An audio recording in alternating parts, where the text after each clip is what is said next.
Assalamualaikum, berjumpa kembali dengan tutorial aplikasi Unggas Gambir Perkasa. Kali ini kita akan tunjukkan bagaimana mencatat data produksi. Ya, jadi kalau di Unggas Gambir Perkasa, data produksi itu yaitu proses setelah dibersihkan, dibungkus plastik untuk dimasukkan ke frozen. Itu namanya proses produksinya itu yang di sana. Ya, yang mau kita entry data di aplikasi data produksi ya. Data produksi ini menunya ada di menu produksi, di submenu data produksi ya. Kalau kita lihat tampilannya seperti ini ya. Di sini ada tanggal, ada tombol tambah ya. Tanggal ini kalau kita lihat di tampilan ini tanggal 22, di bawahnya belum ada data, artinya memang tanggal 22 belum di entry ya. Untuk melihat data produksi tanggal yang lainnya, silakan ganti ini aja, mau melihat tanggal 21 misalnya. Nah, kalau tanggal 21 ada produksi yang dimasukkan, maka akan muncul di sana ya. Kita lihat tanggal 22 hari ini ya, kosong juga, artinya data produksi tanggal 22 belum kita masukkan. Sebelumnya data produksi ini fungsinya selain mencatat hari ini produksi apa saja, ya, itu proses ini juga akan melakukan update stok ke data produk ya. Kalau kita lihat data produk itu adanya di master produk ini. Nah, ini data produknya, kita lihat stoknya semuanya masih nol ya. Karena ini kita entry dulu awalnya nol dan belum ada data produknya dimasukkan, sehingga semua ini stoknya menjadi nol ya. Stoknya masih nol. Oke. Nah, kita coba sekarang kita akan memasukkan data produksi dari menu data produksi ini. Kita masukkan tanggal hari ini masih kosong. Kita masukkan tanggal produksi hari ini. Kita pilih tanggal 22, kita masukkan kategorinya. Hari ini kita produksi bebek ya, kita pilih bebek. Kalau produksi ayam kita pilih ayam. Ya, kalau campur nanti 2 kali proses bisa dilakukan seperti itu. Ya, kita lihat contohnya kita akan memasukkan produksi bebek hari ini. Setelah kita pilih, kita klik tombol simpan. Ya, ada pesan data berhasil disimpan. Selanjutnya akan diarahkan ke tampilan baru seperti ini. Jadi ini data master produk untuk bebek, otomatis kita munculkan semua. Ada 35 produk ya. Nah, selanjutnya silakan ini diupdate. Jadi update-nya seperti Excel ya, misalnya ini kita isi 5. Gunakan tab untuk pindah ke bawahnya, tab 2 kali ya, tab sekali, kliknya di tombol delete ya. Misalkan 5, 7 ya, misalkan 20, 21. Ya, seperti itu ya. Nah, misalkan ini 5, 5, 5 misalnya. Kita isi 5 semua misalnya. Sampai ke bawah semua.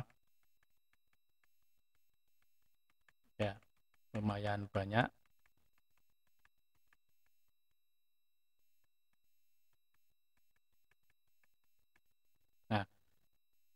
Nah, ini kita isi 5 semua ya. Ini biar kelihatan nanti 5 aja. Ini 5. Nah, ini produksinya. Nah, kalau tidak ada produksi itu gimana, yang kurang itu nggak ada. Nah, untuk yang tidak ada produksinya hari itu, silakan diklik tombol delete, dihapus saja. Misalnya hari ini tidak ada kepala bebek, dihapus gini. Nah, tapi sebelumnya, nanti kalau dihapus ini dia akan refresh, maka sebaiknya menghapusnya sebelum di entry. Nah, biar ininya tidak ini, mungkin bisa juga dengan cara ini dinolkan aja. Defaultnya tadi nol, nggak usah diganti. Ya. Kemudian kita simpan. Ya, besar nggak ada nol misalnya. Ya. Seperti itu. Atau tadi sebelum diganti, itu silakan dihapus dulu. Ya, yang tidak produksi. Karena kalau ini dihapus, nanti kosong lagi. Sayang sudah ngentri ya. Nah, setelah semuanya ini kita anggap betul, selanjutnya akan kita klik tombol simpan. Ya, simpan perubahan. Silakan klik tombol simpan, maka akan muncul data berhasil diperbarui. Nah, setelah disimpan, maka ini menjadi disable. Termasuk dihapusnya disable, makanya nanti saya sampaikan sebelum disimpan, silakan dihapus dulu yang belum dipakai.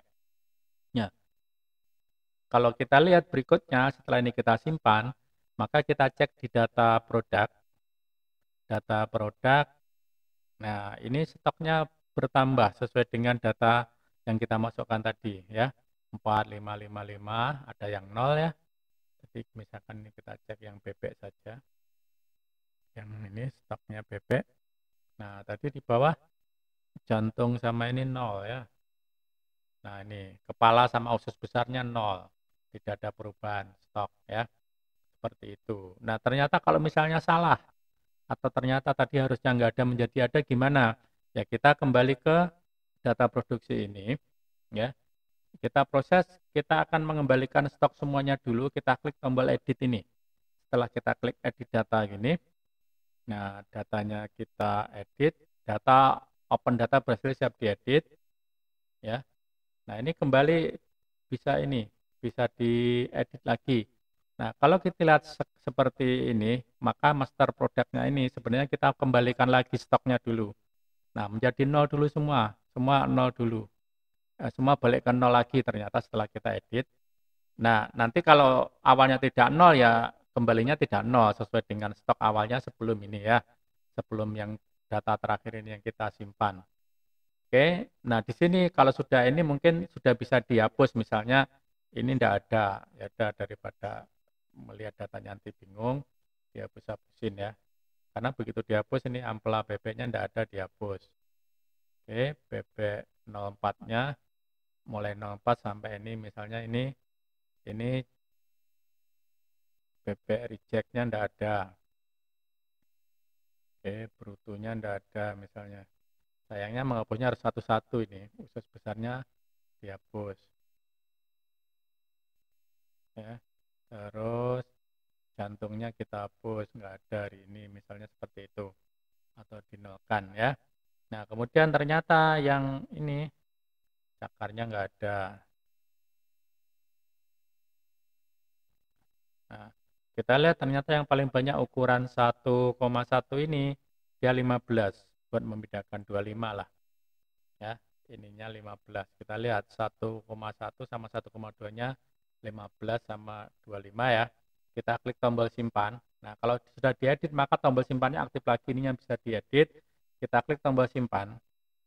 Maka setelah data diperbarui ya, ini artinya stoknya sudah keupdate ya. Kita lihat di master produknya.